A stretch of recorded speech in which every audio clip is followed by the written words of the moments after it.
You're listening to Careers and Cocktails, career talk with a twist, hosted by expert recruiter Renee Frey. Let's get this party started.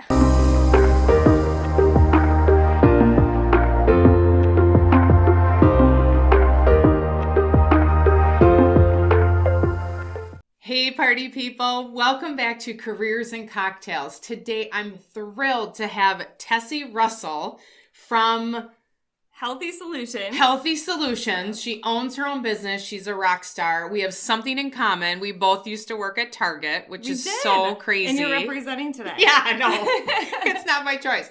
But I'm so excited to dive in and learn more about your career and your background and all of that. But first, what are we drinking today, Tessi? Raspberry tea. Hot raspberry tea. Yes, and it smells delightful. It's Celestial Seasoning. So, cheers, girl. Cheers. Thanks for having me. Yeah. That's delicious. So, walk us through who you are. Who I am. So I'm Tessi. I've owned Healthy Solutions.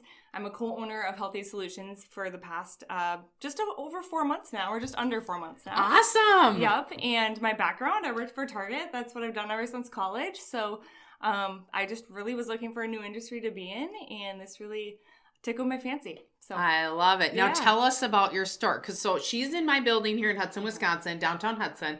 And we met in passing. I think I was heading out of the building. But tell me about your store and what products you sell. Yeah. So CBD is our main product that we sell. We're a wellness store overall. Yep. We have an oxygen bar in our store. We have a few other hemp-based products in our store as well. But mainly CBD is really what we're looking to help educate people on and really talk about with people. So main products we have, I brought a few today. Yay, tell. The oils are definitely the most popular way to use CBD. Yeah. Typically taken sublingually under the tongue. I've had that. Quickest way to get in your system. Yeah. But people also love a topical. A topical is nice just to help with like a pain purpose. You're really getting that like located area mainly. Versus the oil, it's distributing through your full body. What does it smell like, the topical? The topical, it's really, really nice. It has like jojoba, beeswax, a few other ingredients. That smells like I'm getting a massage. It's pretty yummy. And a lot of people use it for massages. So that's a great option for people. They're great paired together and or separate. Sure. Gummies, oddly enough, are in your system the longest. So really? These are in your system for up to 8 hours. The difference is it takes a little bit longer to kick in because it has to go through your digestive system. And there's a few other ingredients in the gummies. So when would I take a gummy versus... So I've used this stuff before bed, like a half hour before bed. Right. I put it under my tongue. But when would you use the gummies? The gummies are going to be used the same way that you use the oils. Okay. It's just preference in, do you prefer an oil or a gummy? Really. I would just take it like an hour before bed because it's going to take a little bit longer to kick in versus the half hour for the oil. So it really is preference at the end of the day. Got it. Okay. And then you are so knowledgeable. When I first walked in your store, you tell us about the background because you have family in the farming side. Tell us all about that. About CBD. Yeah. Sure. That's definitely part of the reason that we got into this was we found that there's so much information out there. Mm-hmm. And truthfully, it takes like 20 or 30 minutes to talk to somebody about CBD and really figure out, how much they know, what they're looking to learn about, and then what they're using it for. Right. So for us, part of the reason we got in the industry was we have a cousin who wrote the addendum to the Farm Bill to include hemp into it. So he's really been the person that has changed the industry as a whole. He's a rock star, trailblazer. He's been a lobbyist for like 30 years. And so that's a big deal. Cheers to him. Cheers to him. We call him Mr. Hemp. Mr. Hemp. Mr. Hemp. What a name. Right. Yeah, so my family, I have 3 cousins that farm. We have 2 cousins that extract. And so we have people kind of in every area of the industry, which was fascinating to us. That's how we started learning about it. Mm-hmm. I've worked for Target. I've been in sales for a lot of my life. And so it really just paired fully together. So we're kind of the complete version to start selling this. I love it. So, yeah. So speaking of Target, you just passed your one year anniversary of sayonara. See ya, Target. How did you feel resigning? Because how many years did you work there? I was there for 5. For 5 years. And you were you running a store? Is that right? So I oversaw, the East St. Paul location. Okay. Before I left.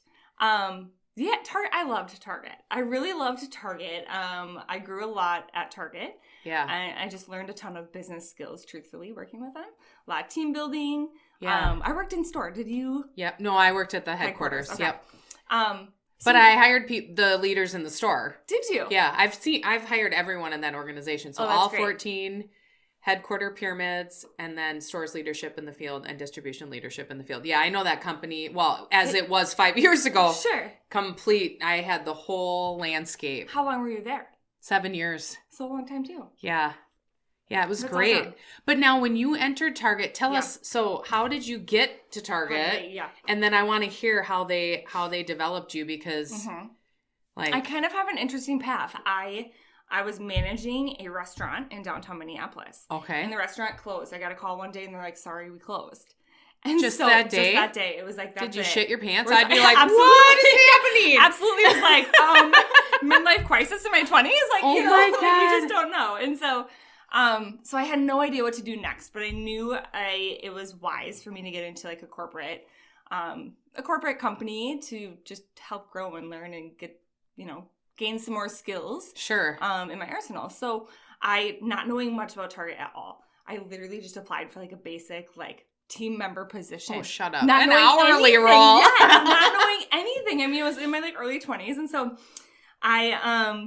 after that, I was fortunate that when I got an interview, they were like, no, honey, you fit better here. And so that's kind of what happened is I interviewed with like the store leader at that time. Yep. And he was like, we really see you like right below at an executive level. Sure. So I was fortunate that happened. And so I jumped right in. I knew that I wanted to be with Target for like the long term at that time. Yeah.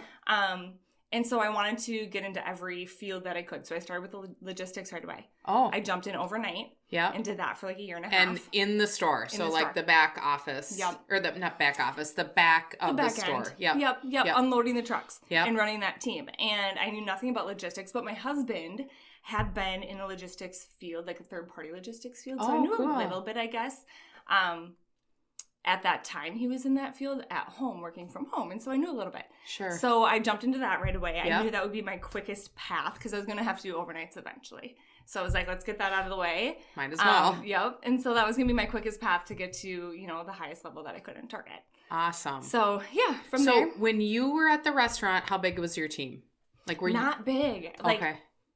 maybe like 12 or 15. And what's the biggest challenge you had leading restaurant employees? I think just the mentality, truthfully, at that time, at least I think the restaurant business has changed a lot, but the mentality of just like people were there very transmittently.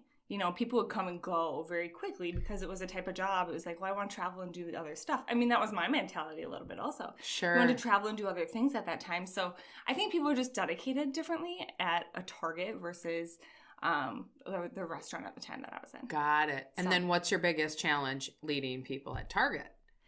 Man. If there's one. I know there's multiple. Right. I love leading people. If they're top performers. Oh, exactly. I think that's it. It's just the dynamic. There's so many people Mhm. that you're leading, and so you have to put on a lot of different faces, and yeah, everybody just has different things that they value, different ways that they work, and so I think the biggest challenge was just the amount of people. Right. So Okay. So we're going back on your journey. Yeah. You're in the logistics. You're working overnights. And then where are you going from there at Target? from there, I was transferred into a sales position on the floor, daytime sales position. I kind of floated for about a year. Just What took does over, daytime like- sales mean at Target? So the sales floor, the Oh, entire okay. sales floor. Oh, essentially, got it. Like, oversee the sales floor. Got it.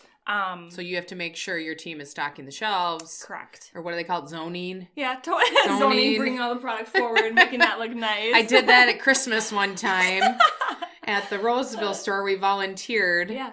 I wanted You to pull my volunteered. hair out. Yeah, you guys would come in sometimes and we'd have It so was funny. like, everyone's asking me where things are. I don't have any clue where anything is. Yeah. And it was just such a tactical job that Yeah. I'm like, my head is going to explode. Like, It's still like the most important thing in Target that they have you do is zone, because so it makes it look pretty for people. But Mhm. oh, that's funny. Yep, Mhm. zoning. just stocking the shelves. Also like planograms. Like you're always switching up the store, you know, you change every aisle every year. And sometimes, Seriously? Every aisle, every year? most every aisle every year. That's what frustrates me the most. But thankfully they have an app now and I can just look and then it'll tell me which aisle it is. Where it's at. in. Yeah. Super nice. Yep. Yeah. Constantly changing. So overseeing that process. Cool. And making sure that's going smoothly. And so. Awesome. Yeah. Okay. So then you start Healthy Solutions. Mm-hmm. And how did you know it was the right time to become your own boss? That was challenging. So I've always grown up around entrepreneurs. My husband was an entrepreneur for years. My parents both were at some point or another in their life. And so it was kind of always like, if you can be your own boss, you should do that at some point. So, Always. Everyone do it. Always. There's Today. a big benefit. I agree. So yeah, so it was hard to leave Target because you're definitely leaving comfort. You're definitely leaving, you know, what you've built. And there's a lot of people that rely on you, a lot of relationships that you've built that is tough to leave. So it was probably about a 2-year transition for me, just thinking about it. More or less, it came down to my personal life. It was like, I'm going to start to have kids at some point. I don't want to work overnights, days, weekends, all the time. Right. I felt like I'd gained enough in my career path with Target that it was time to segue. So, and it was a perfect time where CBD landed in my lap. I mean, it was the beginning of a new industry. Right. And that really excited me because I think there is so much controversy in it that it was really exciting to be kind of like somebody that helped educate and be like the forerunner of that. Tessi the trailblazer. So, trying to be, absolutely. Love it. So let's talk about this controversial. Yeah. How do you handle that? And what's your response to that? Yeah. To be honest, I think there definitely is controversy in the industry, but I don't hear a lot about it. Oh, because really? Because people typically are not going to come into my store if, right. You know what I mean? If Duh. Yeah. So, I mean, you hear it a little bit when you're out and about with your friends, your family, and you're talking about what you do for a living. But for the most part, people are pretty amazed that, like, you've tried something like that before. And they're just interested in learning more because there is such a gap in, you know, what's truth and what's not kind of in the industry. Right. So what are your goals or hopes for the hemp industry in the coming future? Gosh, I mean, it's such a baby still. So CBD is literally part 1. I think it's going to be really fascinating to see the future and what happens in the environment and what else hemp can do. I mean, hemp is the most durable fiber there is. Really? I didn't know that. Yeah. When you look at the history, it's really fascinating. It's, I mean, the Declaration of Independence was written on hemp. No way! Yeah, so I love that. Part of the Mayflower was built out of hemp. Our $1 bills, our American flag. I mean, there's so much. Like, wow. Yeah, there's presidents that grew it. And so when you look at it and what it can do for our environment as just that in itself. Right. With gasoline, what it can do with that, with just regenerating our soil and just all the products that can be made out of this type of. Yeah, I think that's going to be really fascinating going forward. That's cool. Now, you recently celebrated your grand opening and you're launching a new product line, right? Yes. Fill us in. So this is the new product line. Okay. We're here. We made it to the new product line. So I noticed the branding is different too. I love it. Yeah, so we're Healthy Solutions and our brand is Soul. We just kind of felt like soul is kind of, it talks about your body. And CBD helps with so many different areas of our bodies that it just made sense. It kind of married really well together. I love it. So how does it tell us how it helps our bodies, like all of the details. I want to hear it all. So part of the reason that's so effective is we have a system in our body called the endocannabinoid system. And that system levels out every other system in our body. So it's bringing our body back to a homeostasis level. Sure. So I often give people the visualization of like a baby mobile, you know, like a mobile. Yep. That people hang over their babies like cribs, right? Lullaby music. Exactly. So it has like all these stars hanging from it, right? And it's when it's at like a balanced space, it's just flat, you know, It's at a homeostasis level. Well, when something's happening in our bodies, what's happening is it's crooked, it's off balance, and you're putting weight kind of on like the different stars in the mobile when it's off balance. And that's what pharmaceutical drugs do. Essentially, it's curing or helping with the symptom, not actually the root cause. Right. Whereas CBD is helping. I hate. It's frustrating. I'm all about root cause. How else do you fix things? I don't know, but I think doctors are trained that differently Yeah. in the past, right? Definitely. And I mean, it's political, it's part of our, background. And so it's all those things. But CBD is helping at the root cause. So not at the star level, at the root, like at the above level. And it's bringing all of our systems back to that harmonious state that we're meant to thrive in. Got it. So that's why it's so effective for so many different reasons. And people hear it's like, gosh, I think CBD is good for everything. Can it really be true? But that's the reason is CBD stands for cannabidiol. The number one most receptor that we have in our body is cannabinoids. So they marry perfectly together. Oh, fascinating. Yeah, really, really cool. I love it. Mm-hmm. So what can we celebrate for you this week, Tessie? I was thinking about that.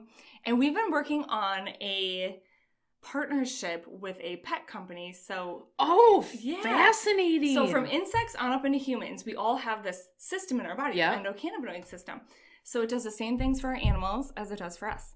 Got it. We've been working to build a partnership, and this week we're finalizing that partnership where we're going to be exclusive with, it's called Whiskers and Tails. It's a dog walking company out of Minneapolis. Oh, cool. Yeah. Well, cheers to that. I think that's a good one. Thank you. Awesome. I love it. I love celebrating people. So, what is your biggest failure in your career and how did you recover? Man, biggest failure.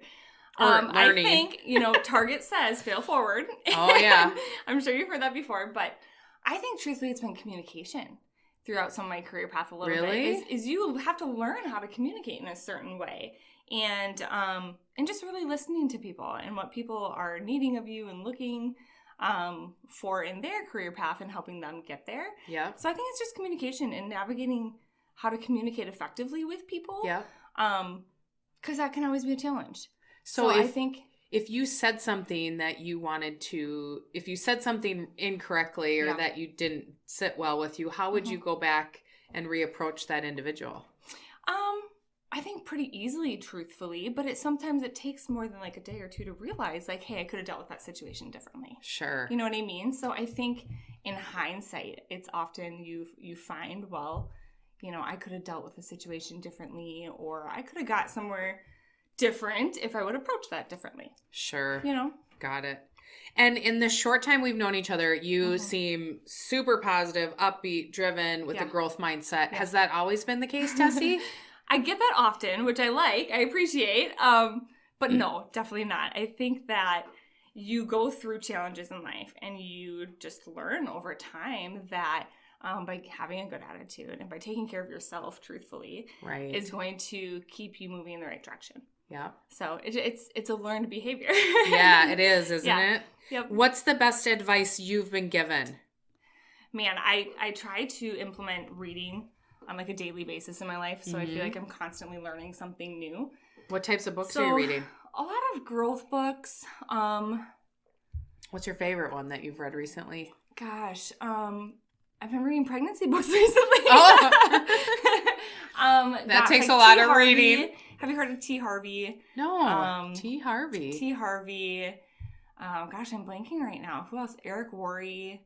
You those have are to some give good me authors. those info. Yeah. I haven't heard of those two. I follow, I'll read like a whole series of I'll read all their books truthfully just because I like the people, who they are. Sure. But I think piece of advice, I would say one that I just recently got from somebody was actually just forgiveness is a practice. It's not, you don't always just forgive somebody. Right. You're constantly forgiving people. Oh, yeah. Or not people, but just like you're constantly practicing forgiveness. Absolutely. Because, you think you forgive and you're like, oh, everything's better.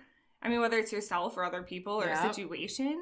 But no, it's kind of like a consistent practice of forgiving and totally. Go, so. And it takes sometimes years. It took me, so this is going deep here, personal. Yeah, let's hear it. My dad didn't come to my he didn't go to any of my graduations and he didn't come to my wedding. Oh yeah. And that's like, he's got issues. But I was pissed off. Absolutely. And so, I mean, I was pissed off for years, yes. but I still maintained a relationship with him. And then I swear it was probably like 5 or 6 years later. Mm-hmm. I finally came to terms with it because I would give him shit from time to time and say, you didn't come to my wedding, and, you know, be a total bitch to him. And dig the dagger in. But then I finally came to terms with it. And when I determined that I was going to let go and forgive him, then I wasn't going to talk about it ever again. Well, except for now. But, and I wasn't going to talk, you know, and it was going to be done. Yeah. But it took me 5 or 6 years. Well, and at the end of it, truthfully, it's you. Yeah, it's all about me. Yeah, it's all about me. Yeah. I mean, it's him that he didn't show up. That has nothing to do with me. Right. But yes, the forgiveness practice, because sometimes things hurt and they're painful and you get emotional, and then you take time to work through it. Yeah. And so that was one of my examples. Wow. No, that's a big deal. I can see where but it shaped you, and I bet you learned a lot, right? Oh, absolutely. Yeah. And then, because typically I can brush things off very quickly, but that was something that I was like, no, I'm pissed. I'm going to stay pissed. And for a while, absolutely. You're going to know. Right. Okay, so what is, when you have people, like you're hiring for your team, what are the characteristics or qualities that you look for? And if you can share like your favorite interview question to ask a potential candidate. Oh, man. You know, I think favorite interview questions is going to be kind of something off the wall. So you get to understand their personality, you know, see how they take it. Okay, so what would you ask? I want to hear these off the wall questions. I think it would be like something like, you know, who would be a celebrity that you'd invite on your party bus? Yeah. You know, something like that. Like, I thought that was kind of fun when I had seen that. But I think really digging in and understanding someone's personality, I think that's what's gotten me far in my career, is being positive and my personality, truthfully. That would be a really big thing that I'd be looking for in somebody. So when you ask those questions, though, do you see their emotional response? Like, it makes them uncomfortable? Definitely a little bit. Like, they're not expecting that. Right. It's kind of fun. Right. You know, like, what tree would be your... what's your favorite tree that would represent your personality? Yep. You know, like something like that, because it's like, oh my goodness, like, that's not the question that I prepared for. Right, right? Exactly. So I think, and it can lead to interesting conversation. It can. We used to have a hiring leader that we worked with that would ask, what's your favorite animal? What animal do you represent and why? Yeah. And it was fun to hear the responses on, it's super cool. It gives you a different perspective into what people are like, I think. It can go in a lot of different ways. Yeah, I love that. What about, like you mentioned all the different people, the diversity of teams that you've led. How do you stay focused on the goals of the organization and keep them motivated to that goal? I think that it's really important to work side by side with people. I think that that's how people gain your respect and they see your leadership style. So keeping focused, I think, is also having fun and really bringing incentives into what you're doing. Not that you always need to be incentivized, but keeping it lighthearted and keeping it fun, and just constantly talking about it and having that communication piece of, you know, where you're headed, why you're headed that way, you know, and also bringing in, allowing other people's opinions and their ideas to come out and their creativity to come out. I think that's important. So absolutely. Yeah. Absolutely. I think that keeps you all working towards the same vision. I love it. So. Okay. Back to the party bus. We're going on the party bus. Tessi, who are you going to invite? They have to be alive. Oh, man. Okay. Well, that's fine. Yeah. Who's coming on the bus? I think I would invite Alicia Keys. Oh. We need a singer. We need somebody that can help us have... She has a magnificent voice. She does. Her new song, Underdog. I've just been playing that on repeat lately. It's been great. So, Alicia... Ellen DeGeneres, probably. She would be a great time. She'd be the dancer. Yeah. We got the singer. We got the dancer. I love it. I'd probably bring JT, too. I love JT. I don't know. Other than your friends and family, your crew. Sure. Those would be a few fun people. That'd be a good party bus. I think so. Okay. Speed round. And I don't have my questions, so I'm going to go from the hip. Okay. From memorization. Let's do this. So lightning round, I'm going to ask you a series of questions. You got to respond quickly. Ooh, okay. Let's do it. Have you ever been fired? Yeah. Me too. Cheers to that. Yeah, fun. We'll take that now. What is the first word you think of when you think of looking for a job? That's like the emotion. Okay. And did you ever interview for a job that you didn't get but really wanted? What was it? Yeah. Do you remember the title? Public storage. Oh. Yeah. After Target, I wasn't sure. I had taken kind of a little bit of time after Target, actually. Mm-hmm. And Public Storage was another really good company, and I went to the very end of their interview process, and I was like, I have this in the bag, and didn't, you know? Oh, so, like, bummer. you know, I don't know. There's probably been more than that, though. Bummer. Mm-hmm. What's your favorite word? Probably awesome. Awesome. Awesome. Perfect. Yeah. And where can everyone find you? I want to thank you so much for coming. Yes, thank you. I for forgot having all the me. other questions in the lightning round, That's but we got a okay. couple in. Yes, you can find me at My Healthy Soul on social media, and then right downtown You better in Hudson. spell it. My Healthy, and then Soul, S-O-L. S-O-L. Yes. Perfect. So. And for all of you listeners, if you've enjoyed this, and by the way, we have international footprint now. Please, if you're listening on iTunes, drop us a quick review. Share it with all your friends. And I've been identified as a LinkedIn pro for career coaching and resume writing. So if you're interested in any of those things, go to careersandcocktails.com to learn more. You can also go there to learn where to purchase my book, I Hate Mondays, to help you find your next awesome job. And for all of you hiring leaders, there's a hiring guide you can download to uncover the secrets of finding the best talent. Until next time, cheers. Cheers.